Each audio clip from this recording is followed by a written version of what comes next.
I don't know. Drugs are out, sex is out, politics are out.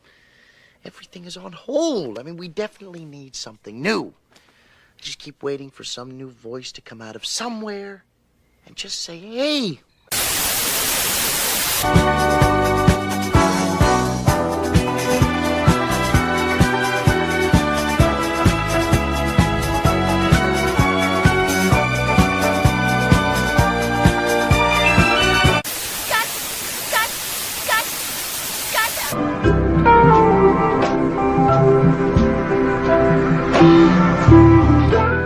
Business. I got my wild cherry Diet Pepsi, and I got my blackjack gum here, and I got that feeling. Yeah, that familiar feeling that something rank is going down out there.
And if you can't believe it, it's a Friday once again. Good. You're not coming home. Where can I go then? You can go to the gutter where you belong, you filthy pig. The stuff that dreams are made of. Huh? Greetings and welcome to the special pre-Christmas show of the Gutter. I have no monologue tonight. I just wanted to say one thing. Thank you all for watching. We've hit 132 shows, and I'm still aghast that the show is still going with a viewership at this point. And thank you very much. Is all I'm going to say. That's the Christmas gift you could have all given me, that you still watch JP and I rant about comics. When I first started this show, the goal originally was to talk about comics that stand out in some way, shape, or form. And that has devolved or evolved, depending on your perspective, into something a little bit different than my original intention. JP and I both we love doing the themes, whether it was Noirvember or obviously our annual pumpkin spice season throughout October for scary horror books. But around Christmas, I love grabbing these little one shots that are standalones within their realm, but kind of thematically close to what Christmas is all about. Some meld the methodology quite well. Others, it's an absolute miss. Tonight's book, which is Punisher's Silent Night, way back from oh, where are my notes? They were right here, and now they're gone. It was February of 2006, I believe. Let me confirm that real quick, because I apparently closed my notes and I got to pull them back up because this show is run like a fine oiled machine, ladies and gentlemen. Did you mean to use the word aghast? I mean, I you and I did. are both. Okay, you and I are both very much word. We're big word people, and I just want to make sure that's what you were going for. Yes, I did intend to use that. But yeah, this the book we will be covering tonight came out in February of 2006. Yes, that's right. Marvel released a Christmas themed book in February because Marvel. So we've got that going for us, which is nice. But this is one that's a little bit different. It's a little in the weeds as far as that Christmas theme goes, and we're going to get into that in a minute. But first, I would be remiss if I did not introduce my co-host JP. JP, how do we find ourselves this evening? I mean, I did not die, so that's always good. But looking forward to tucking into a fairly mediocre book with you. Yes, yeah, I think that's a fair description. So for those of you playing the home game, this will be our last review show for the year. Next week, whether JP can make it or not, we will be doing our year in review show, which has become kind of a theme. And then the first show in January will be our annual Festivus show, kicking off the year where we pass around the poll and complain about all the things. We air our grievances, ladies and gentlemen. And it is also the show that we open up the link to you, and on the air live, you can air your grievances, whatever they may be. They may be that we suck. No one's done that yet, but I anticipate it's going to happen this year.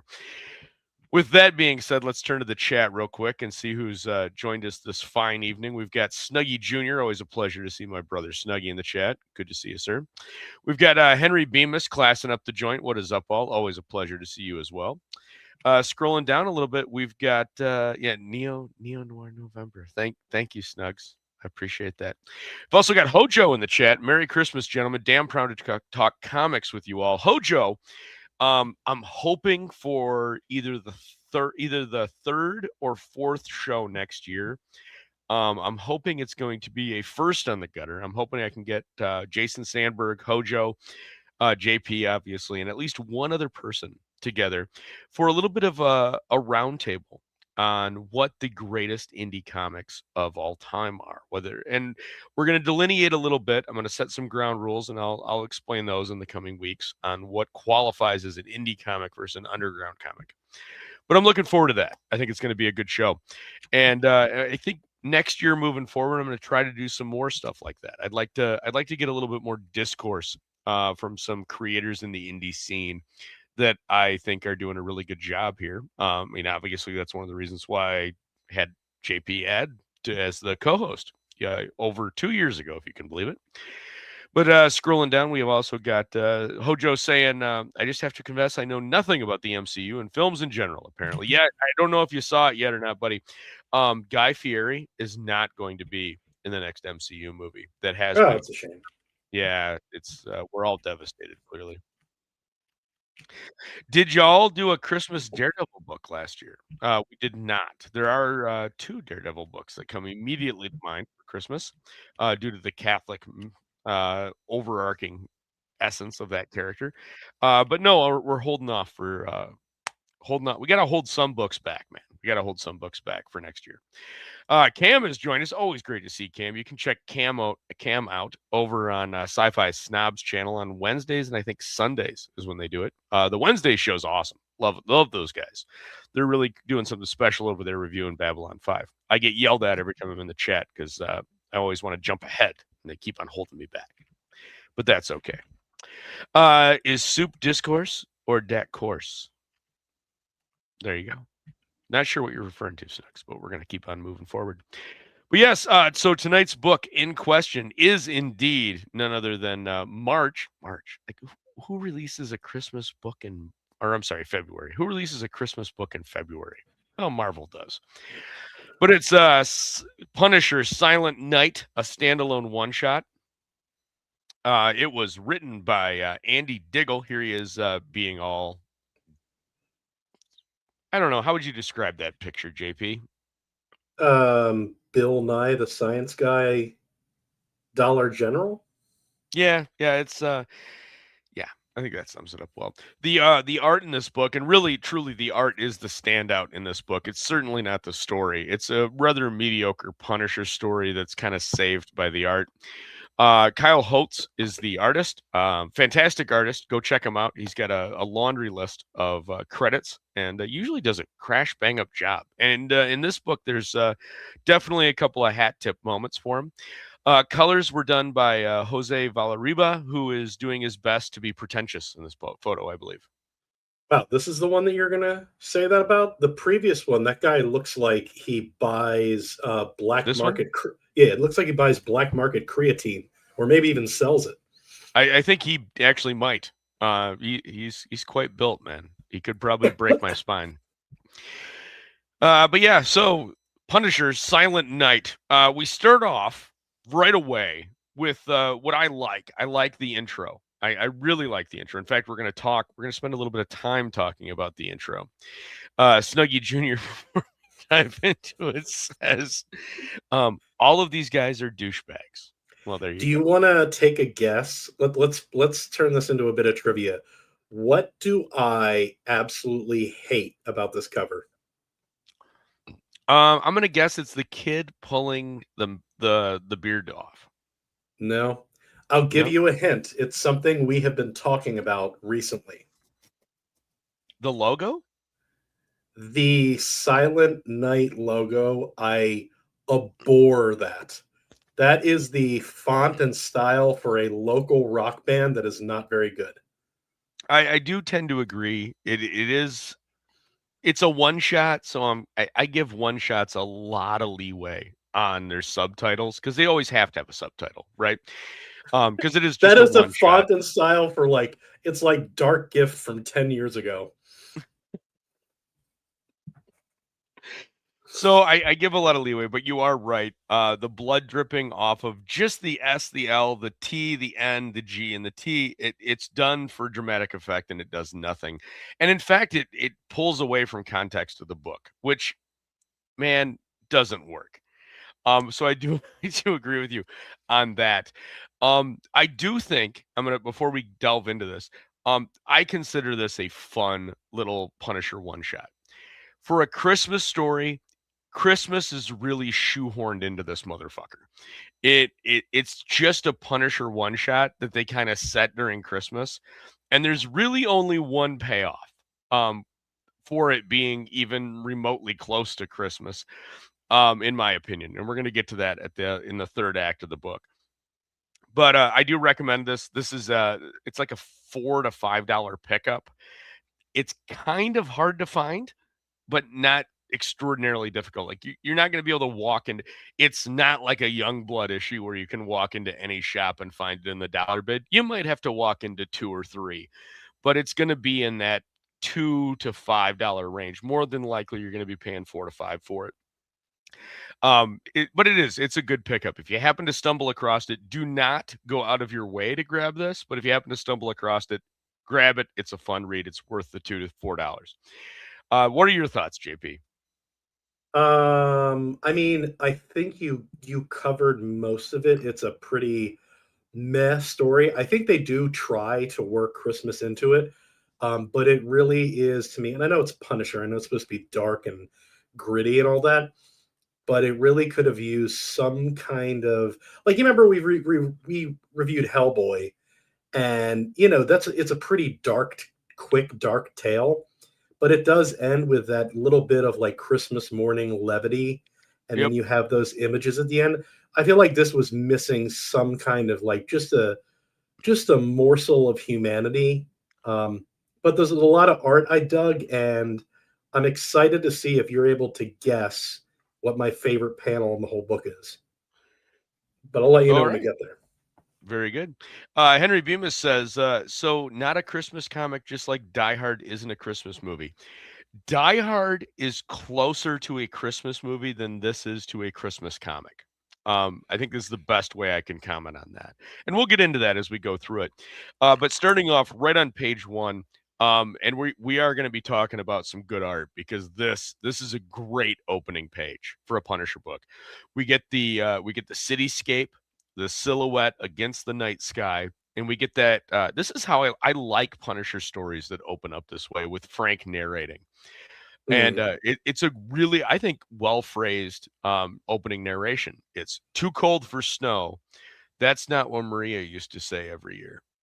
This year's no different. The wind comes in off the Hudson. It's like ice water on my face. The bookies are laying long odds that it being a white Christmas in New York this year. But really, there's no such thing as cold weather, only cold clothing. And my fingers are still warm enough to feel the trigger through the gloves. And as you pass down, you zoom in. We get that stacked panel light, and we zoom in on Frank, and he's laying prone with an M4. We're going to get into the M4 because that. Oh yeah, I know you like your gun talk. Yep, and we are going to talk about that. But we go from this transition. This is our open. It's a cold open. We flip the page, and boom, we get this. We turn the page, and now we get our intro. Punisher, Silent Night. We get our credit page. I like how the credit page is laid out. I like the smokestack in the background. I like this. It's just a little slightly over-rendered for my taste. I'm not a big fan of the red outline of Frank on that, but it's still a good shot. I liked it. On the previous page, do you think it would have just been better, since nothing in the image is changing, to just make it one image? No, I like the zoom in. I like the silhouette of the city, and we're slowly zooming into where Frank is. I like that. Because I don't think if you would have made this a single image, I don't think it works as well with the page turn with this reveal for the lead-in cover. Not to say that this is great, but I think it works because now you're reversing the camera angle and looking at Frank from a different angle.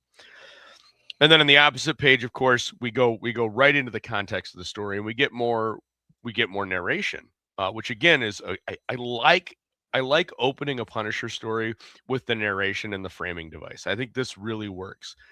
And he goes, the M4 is not ideal at this range. Now, I want to stop right there. The M4 is not ideal at this range. The M4 fires a 5.562 NATO round. He goes on to say, but it's a solid multi-role weapon, and you never know when you might have to get up close and personal on full auto.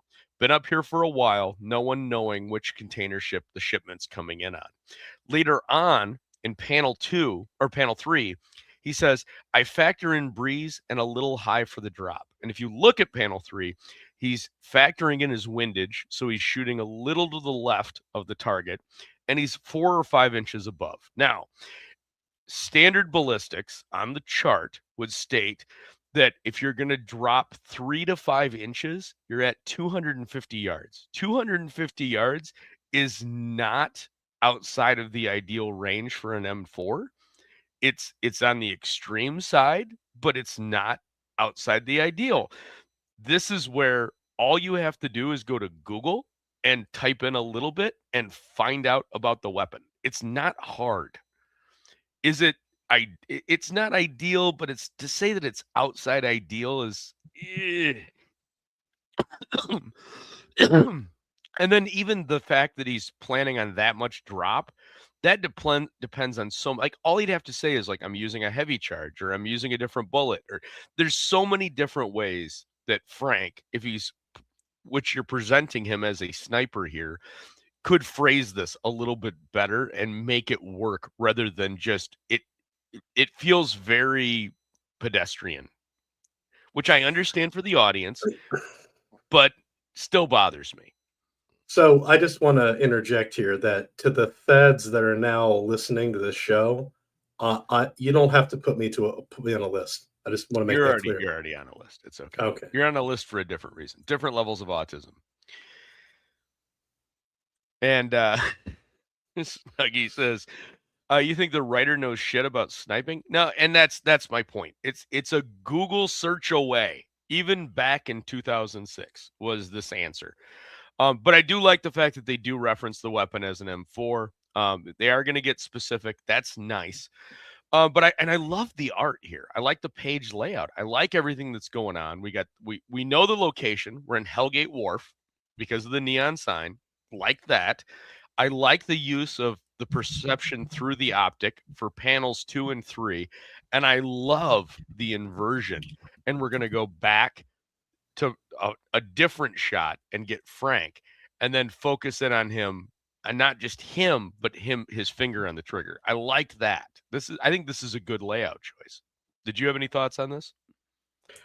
I'm so sorry. I was looking up something because something in this issue reminded me of something else, and I'm looking to see which came out first. So I didn't hear any of what you just said. Gotcha. But I will be with you momentarily. Roger that. Well, we're in that case, we're just going to move on. And we get to this, and this is where I start having some problems with the writing. It's just we're starting to add in. We've done a good job up to this point establishing our introduction. Now we're starting to drag a little bit. This is a one shot. It's a quick story. Why are we dragging? And we get 4 panels that are heavy narration. There's no problem with narration if it continues to move the story forward. Here, we're stopping and starting and stopping and starting. And it's it's elaborating into the backstory of why Frank's here and who he's monitoring and the backstory of the mob family that he's looking for. And essentially it comes down to this. The mob leader the consigliere was arrested and turned state's evidence. And the dad ended up the godfather of the family ended up getting arrested and getting shivved in prison. And his son has vowed vengeance against the turncoat. But that's unrelated to why Frank's here. Frank's here because his sources have told him there's a drug shipment coming in. So all this page is background for where the story's headed. I think there's a much better way between pages 4 and then, which is this, and then the next page of 5 to elaborate this in a little bit better of a context. I like this page layout because he says, I've been trying to figure out which one I'm going to take first. And then they do me a favor and they do the old Quigley down under and stand in front of each other. And he takes 2 of the 3 guys out like right away, which is a nice touch. I like that. No problem. Panel 4, really like the result of the shot.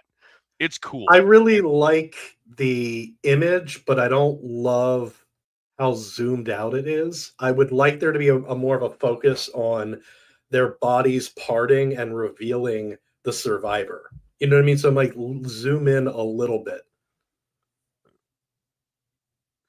Yep. No, I can dig that. I can dig that for sure. Snuggie says, start over all this. JP missed it.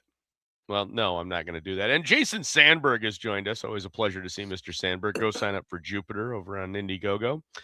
And everybody's saying hi to Mr. Sandberg. But I do agree with your But point, to interject, JP. because the way you have gun autism, I kind of have mafia autism, and this Absolutely. is that portrayal of the mafia as being like the mafia doesn't they don't ship in drugs. They don't have if you want somebody dead, the new boss is not going to be hands-on involved no matter what. Like you keep those parts attached, for the sake of deniability. You know what I mean? Right. Well, and I think this whole exchange could have been better. I agree with you in the sense that I doubt for a massive cocaine shipment, which spoiler alerts, it's a massive cocaine shipment because of course it's cocaine. But for a massive cocaine shipment that's worth this much money, the mob's probably not going to be involved. They'll be getting a payout in exchange for it passing through their dock where they run the union, I'm sure. But I don't think they're going to have three guys show up. Like it Yeah, just that aspect of it, I agree with you, doesn't work. In the context of a Punisher book, I think it does sure. work. Because the mob is just the general whitewash over for anything illicit, right? Right, And we also have to paint them as bad immediately in the right. context of the story. And your average reader is just going to go, oh, it's the mob, and they're bad people. But one guy does survive, and we get him flailing about and shooting randomly. And then we get more of that. And this was kind of dumb. And it's like, Frank's again, that narration's just carrying on a little too long. For a while I was wondering if maybe he isn't as dumb as he looks. And then and then he remembers the car. Panic fire, trying to put my head down. Helpful of him to give away his position like that. I might have lost him while I rappelled down the roof. Well, what was his plan then? Like, come on, Frank. Like, what was your plan? So if he would have not randomly panic fired, you were gonna lose him. Like it. What the hell? Yeah, but this is the scene that I was just looking up because you said this came out in what, March of 2006? February of 2006. Okay, in Because Marvel likes August to release Christmas themed books in the months after Christmas. in August of 2006, there was an episode of Venture Brothers where Brock stabs that guy, like right where that guy's being stabbed, and he's like, "Strange, you almost don't feel the blood." And it's almost like a perfect match of the scene where he's basically telling him like, "If I take this knife out, Oh or yeah, no, that's give me and that's give me the that's the next information." conversation is he Yeah, stabs the guy and then he's like, oh yeah, if I, you'll be alive as long as I don't take the blade out. And it yeah. drags on. Like this should be a one-page exchange and it drags on for 3 pages. Well, in the Venture Brothers, the guy that he stabs asks him if he knows any Technotronic so he can sing him a final song. Baby, let me show you how you move this. And what Frank's trying to get information out of the guy because he's trying to get out where the boss's son is. He wants to try to find him. Where is he? And we find out that he's going to be up at an orphanage because the turncoat, the consigliere, has come out of hiding to the orphanage that he grew up in and is going to throw a Christmas party. Yeah, you know what's something I really and obviously I'm jumping ahead a little bit, but so that guy, the rat, how is he wealthy? What do you mean? How do you know he's wealthy? What's the implication? Well, he promises like money and I'll give you whatever you want. Oh, You know, later? yeah, Not this guy, the actual consigliere. yeah, Okay, well we'll get to that. But there's holes in the story. It's a fun Punisher story, but yeah, you mean you can blow cannon holes through it as we're going through it. But so again, this drags on just a little too long, and it's a classic. How does Frank Castle, the Punisher, deal with bad guys? And he stabs him. He gets all the information he needs, and then he kicks him into the Hudson River with the knife still inside him because he promised that he wouldn't pull it out. And you get this great Frank line with the river is maybe 2 degrees above freezing. He's wearing a winter heavy coat. He goes down. He doesn't come back up again. And then Frank opens up the crate of Coke and goes, "Well, what do you know? It looks like it's going to be a white Christmas after all." And he's dumping the Coke into the Hudson River. And apparently Frank's planning on spending quite a bit of time on the pier because it's an entire crate of Coke, and he's opening Yeah. up kilo by kilo and dumping it in Hmm. in very Punisher format. And then we change state. Well, hang and on. I think at that exact moment, reading the story where he let a guy live, but then threw him to his death. I actually had a moment where I was like, "Wow, this is a great Christmas episode." Yes, of course, everybody associates cocaine and Christmas. Mm. They both start with C. Student of God has joined us. Always a pleasure to see Student of God. He says, "Why is the screen black? Just got here. I don't know why this screen is black. You should be seeing us and the page that we're displaying right now, which is Punisher distributing cocaine into the Hudson River." Yeah. Have you tried turning your computer on? But quickly moving on, we get the jovial scene of Santa, and here is where we're going to shoehorn Christmas into the story. And honestly, I think from this point out, the story gets a lot better. We just spent 9 pages that I think could easily be dialed down into 3, maybe 4 of exposition before we get to this point. And Frank shows up at essentially a department store Santa. I like the page layout. I like the structure of the 1/3, 2/3 with the double stack. I think it's a unique choice, and it works. One of the things I really like in this whole book is the art layouts. I think the artist really did a great job, and I like in general the faces. He did a really good job of immediately when you see characters, if they're which side of the coin they're on. Are they good or are they bad? With one minor exception that's going to come up later. But what were your thoughts on that, on the faces of the characters in this, JP? That was actually what I didn't like. I don't know, like like a lot of the faces feel a little bit claymation to me. Okay, I think that's a fair assessment. And Punisher Frank shoos the kids away that are around Santa and starts talking to him, and it turns out that it is none other than Tiny Tim, who was an informant in Cell Block A. Along with a bunch of other mob people. And he knows some stuff, and Frank's going to get the info.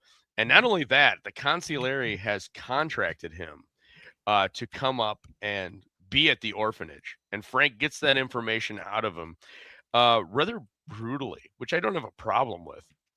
But it's a little ironic. Like he's choking him with like Christmas lights right out in the open, wherever this mall Santa is.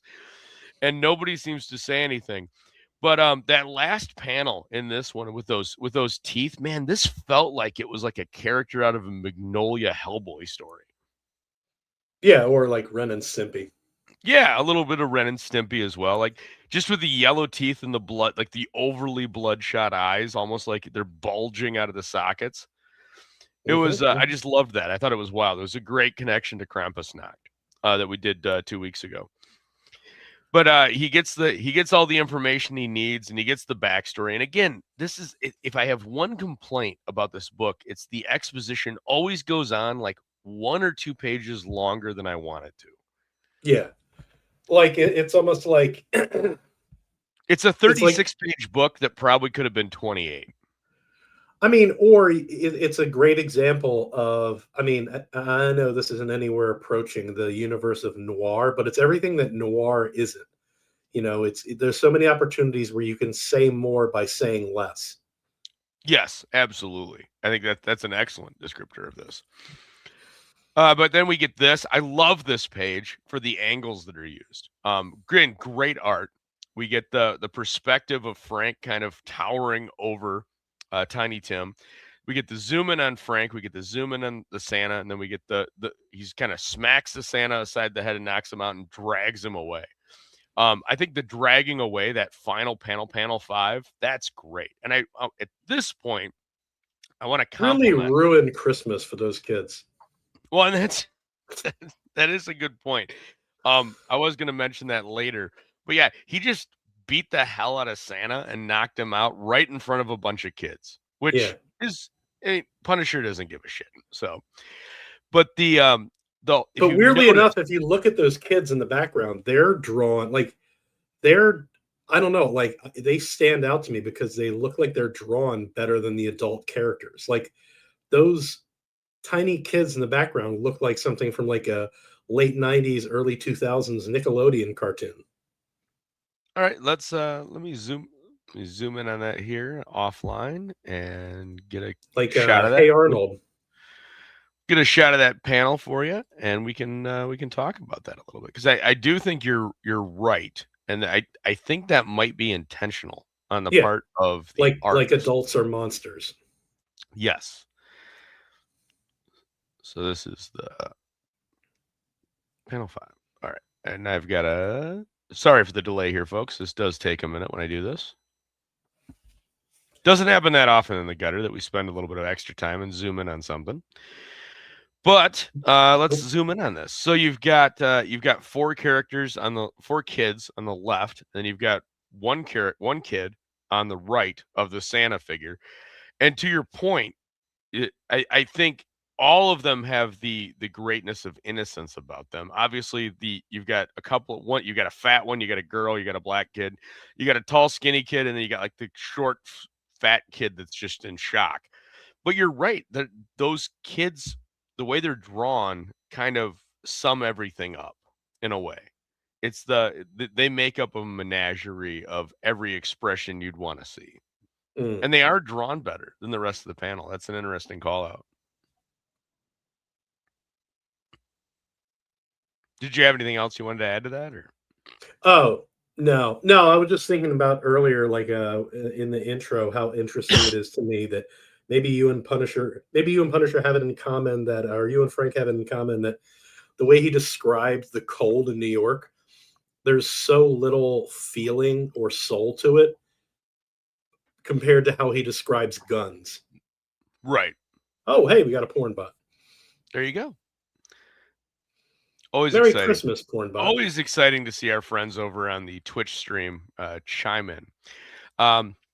Student of God says, I don't have this comic, but I got Punisher Max Christmas 1, though. I have not read that one. This one is just, it's my favorite little Punisher. I do think this is a fun story. I may drag it a little bit for some of the stuff that goes on in it, but I think it's I think it's fun.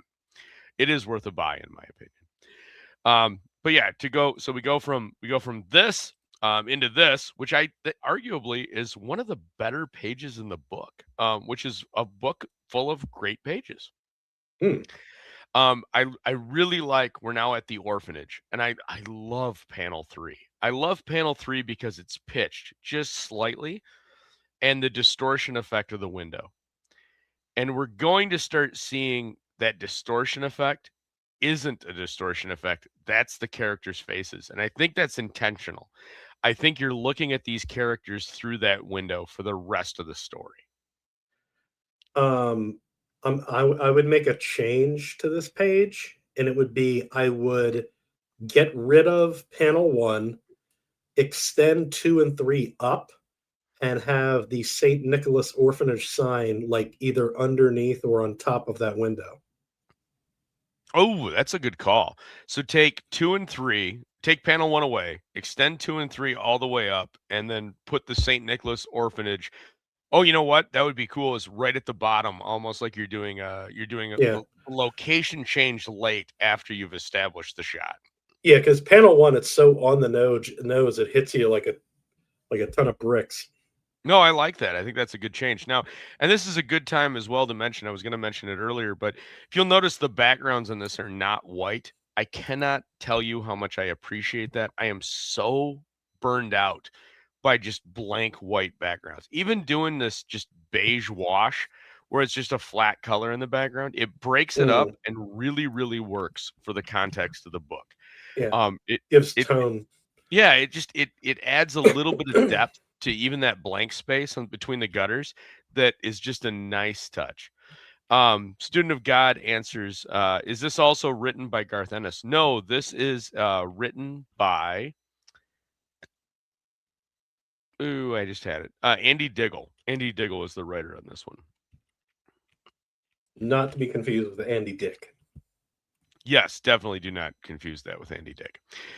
But then we get this, and again, I felt this has some simpatico with a Magnolia comic, because these faces are characters that belong in a Magnolia comic, at least when it comes to panels 2 and 3. And I wanted to know what your thoughts were on that, JP. They I think I got sucked into the background a little bit more. Like, I don't know why. Like, I enjoy a nice wood paneling. I enjoy the wrinkles on the leather chair and the studs around the side of it. Um, and also, like, the faces here, not to, toot my own artist's horn, but this does look very Emmy to me. It does have that style, especially if you're looking at the latest pages for the Rough and Tumble. I Yeah. think he's evolved a little bit in that regard. Hmm. But again, going back to what I was talking about that that kind of just pale tan background, like that makes Yeah. that makes panel 5, where it's just the portrait, just the partial portrait of of the man's face, of the priest, sing so much more. If that was white, it would be washed out. But making that standard background color, having it not white, adds so much. And I think there's some power to that. Yeah. And here there's a little bit of essence too. Like, you really feel like these are human characters. At least I did. And I do when I read it. Yeah. The Um, shadows in the face give a lot of character. yeah, like there's a lot of depth here, and there's something more. And the dialogue here isn't, while it's maybe more expansive than you'd expect to see in a modern comic that's not written by Michael Bendis, it works for what it is. I think here are where we're a little heavy. I think it does work because we're establishing who these characters are. And greetings to Belmont, who has joined us. Always a pleasure to see you, man. Good to see you. Thanks for joining us. And that story carries forward as we start meeting the people. And again, we get this heavy Frank narration. What were your, like, this deep into the book, did you feel the narration is pulling or taking away from the story? Um, I mean, I think here you're just kind of riding the waves. So I don't think I have any strong feelings either way about it. I think once we get into the action, it just kind of becomes like just a little bit of whatever. You know what I mean? Like, not really strong feelings either way. Gotcha. I hate panel 4 on this page Okay. where he's exhaling through his nose. Like, it doesn't give me any context. There's nothing in that panel that's required. I think panel 3 is great. Like, you're establishing that they're tough sons of bitches, and that works. But why put panel 4 there? Why not just do this? Make this a 3. Take panel 3, extend it at the bottom, and then lay over the narration and the dialogue. Yeah. I just think I think it's one of those instances where it's just a little too much, just a little. And then we go from that to this, which is a great splash. I love this splash. I love the inset. I love everything about this, because this guy, Tiny Tim, was hired by the consigliere to come up and be the Santa for these orphans. And now Frank is tagging along. Frank's, the guy asks, like, well, we only expected one of you. I was like, he's Santa's little helper. And, the little inset, the joke, I'm enough with the little shit.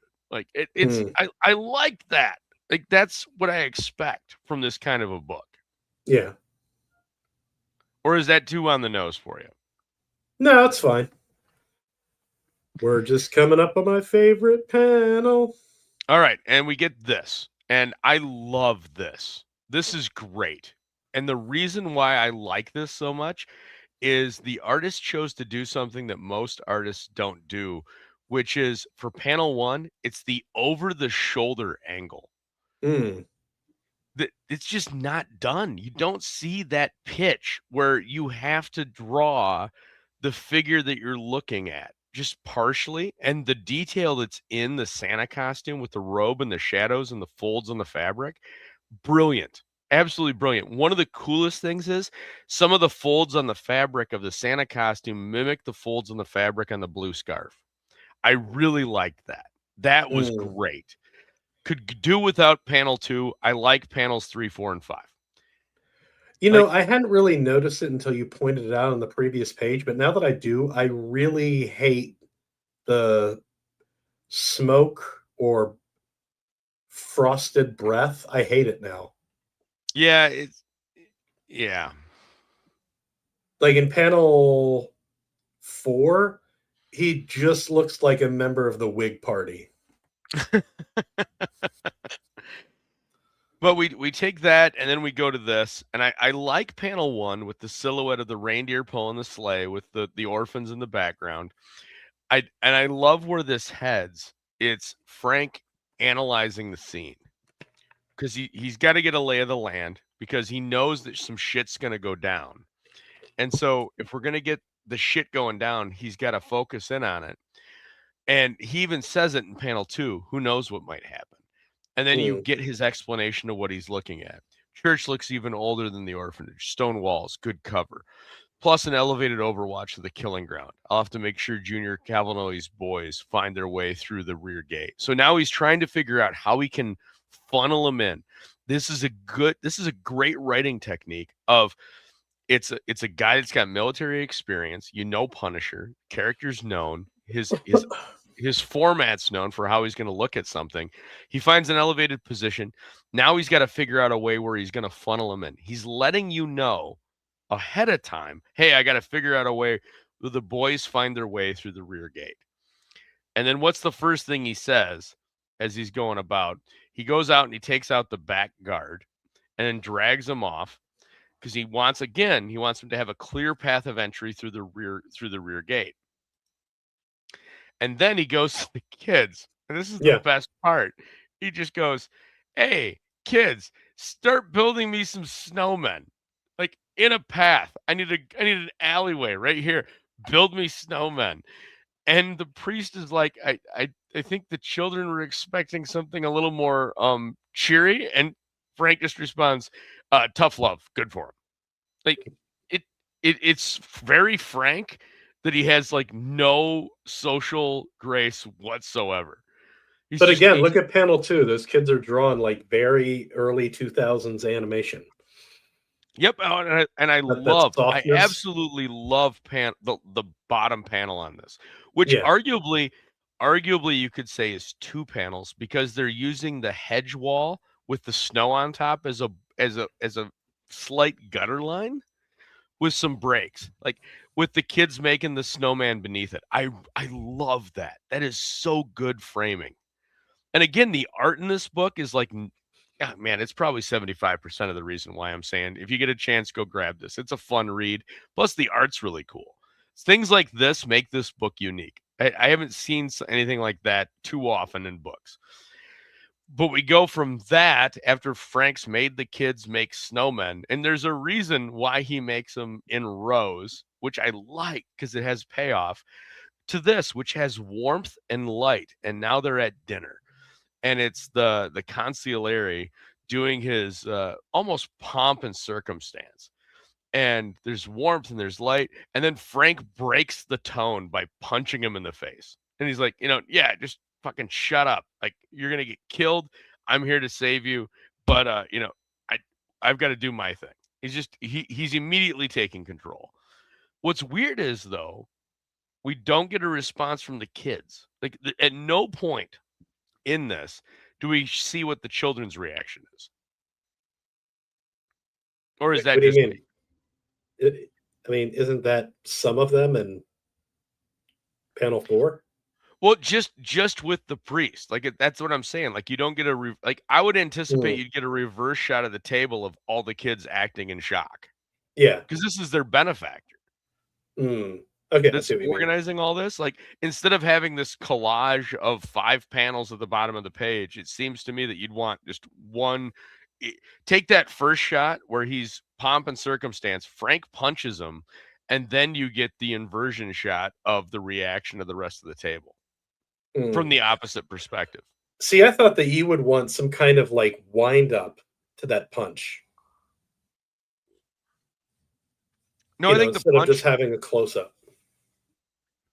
No, I think the punch is it's the action's happening in the gutter. You know it's coming because Frank has to take control of the situation to do what he wants to do. We've already established that. Again, that's good writing. We've already established that Frank knows what he's going to do. He's got the kids already made the snowmen. Now they're sitting down for dinner. Now he has to take control. A little bit of the shocked resonance of the rest of the table, I think, would have served this point. I would have inverted this. I think this is panel 1, no problems, showing the orphanage with the dialogue in the inside. Panel 2, no problems. I think you can do everything you're doing in the bottom half of this page with panel 3. And I would just do an inversion shot of the table, and you can handle all the dialogue with the priest going, "Oh my God," like, "No, shut the hell up." Like, if you want to stay alive, it's the Kyle Reese line. If you want to stay alive, come with me.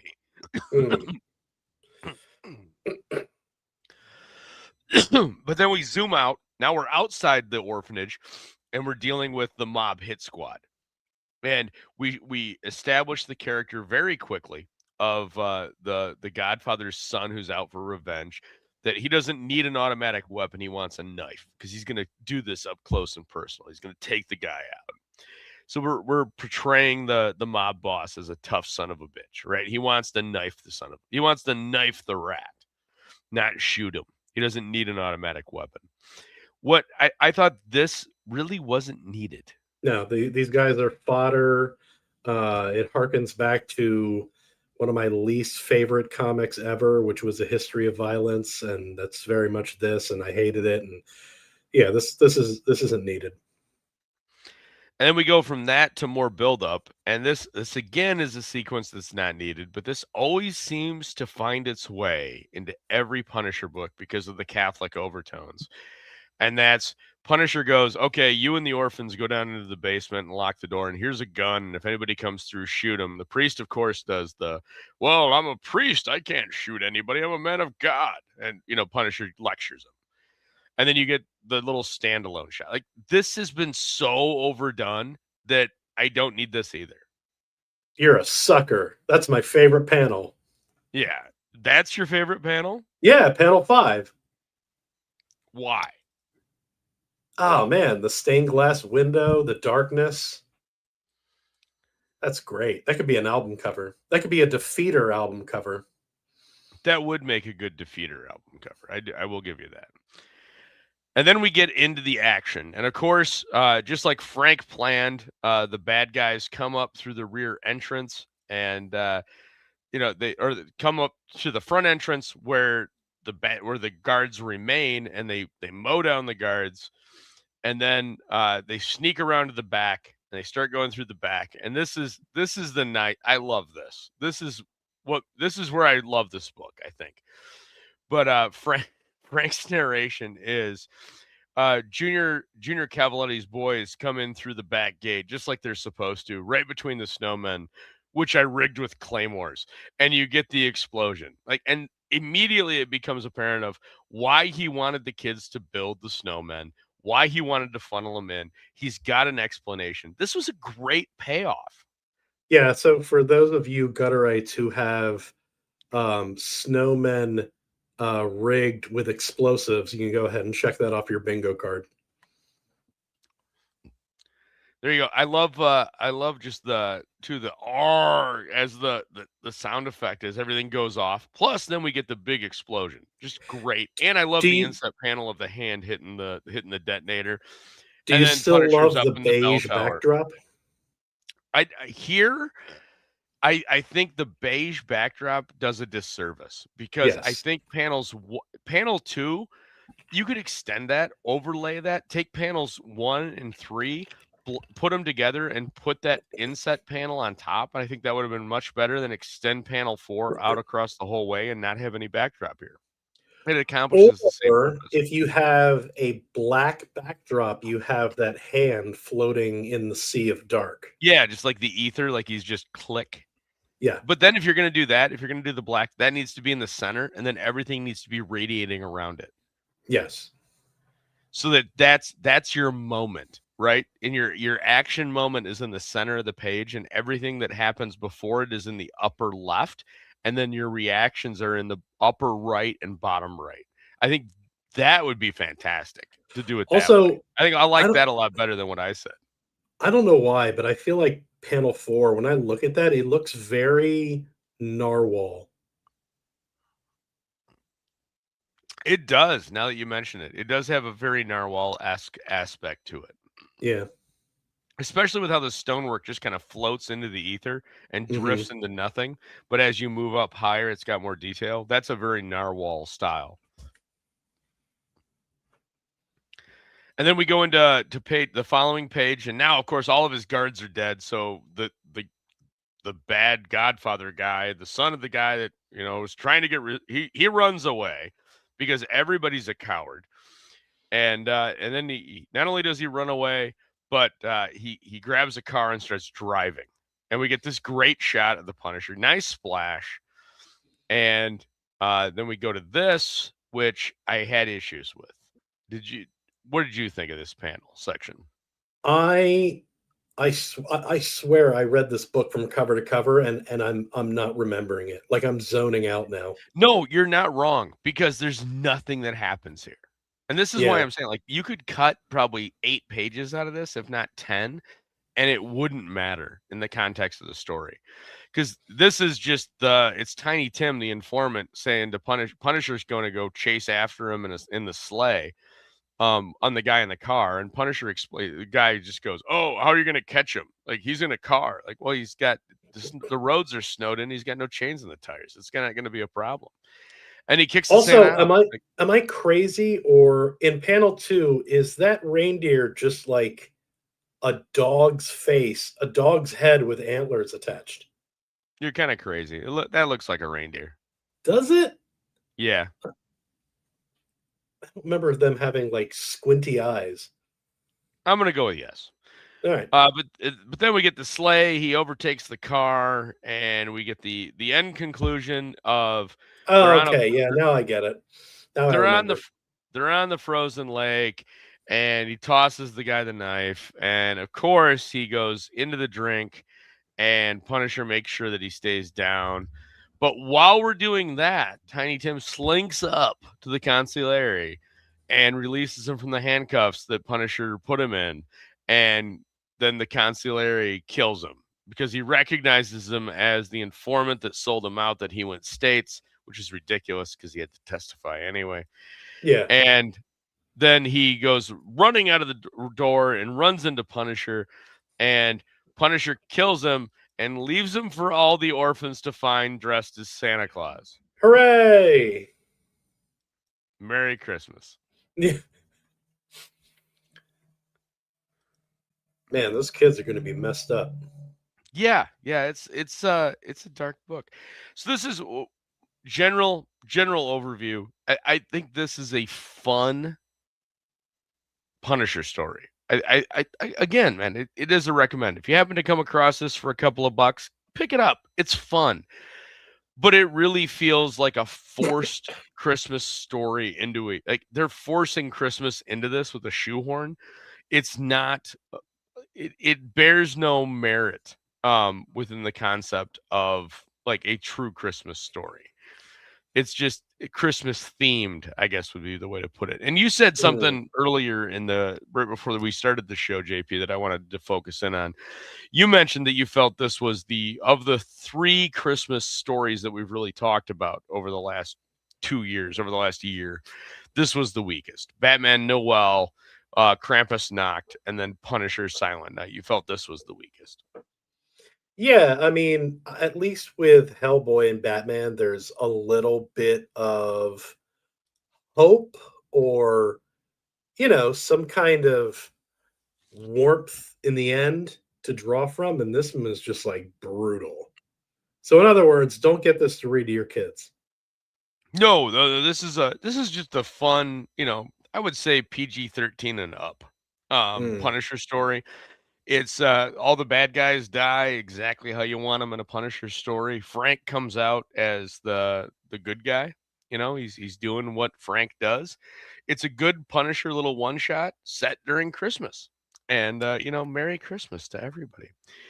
But it's still better than Silent Night, Deadly Night. the film, yeah, that would be day. do not knock Garbage Day. That is a regular on Thursdays here in the Aldous house. It's you know what day it is? Garbage Day. It's the laugh afterwards. Absolutely, man. But I will be dropping the link in the chat for you to join us in the back room if you are so inclined. We always value you guys joining us. And tune in. Actually, I should ask, JP, will you be here next week?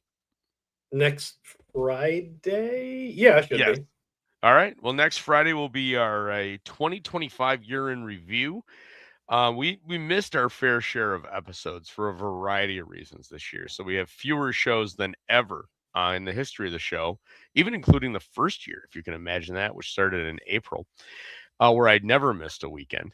But we will have fewer episodes to review, but it's always a good time to look back on a year and talk about what our favorite episodes were and what our favorite books were if you missed an episode or two. And we always value your opinions as well. So by all means, let us know. You can always DM me over on Twitter X, or hit us up in the chat or the comments for what your favorite episodes were for the last year. Let us know. We'll be happy to reference those. But in the meantime, we'll be dropping that link in the chat if you want to join us in the back room. And on that note, we hope you have a Merry Christmas. If you are estranged from your family, your direct family in any way, shape, or form, make sure you call your mom or your dad. It's Christmas, for the love of God. Put everything aside and at least wish them a Merry Christmas. But from us to you, we hope you have a wonderful holiday season. And how you doing, JP? You hanging in there?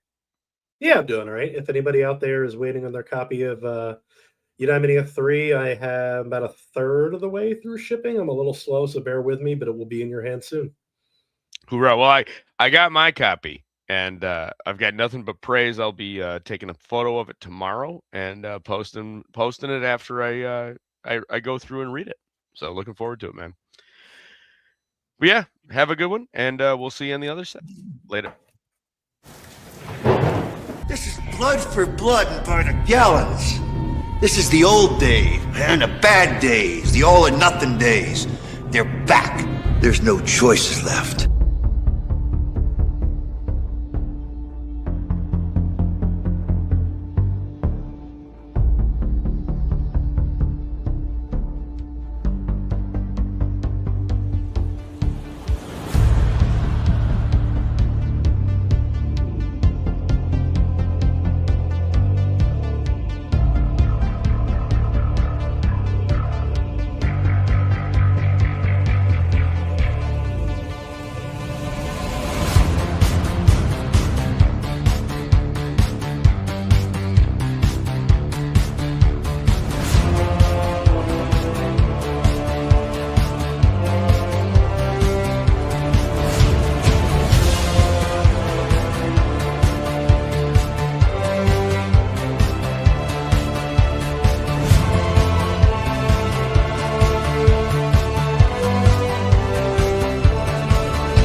You're still here? It's over. Go home.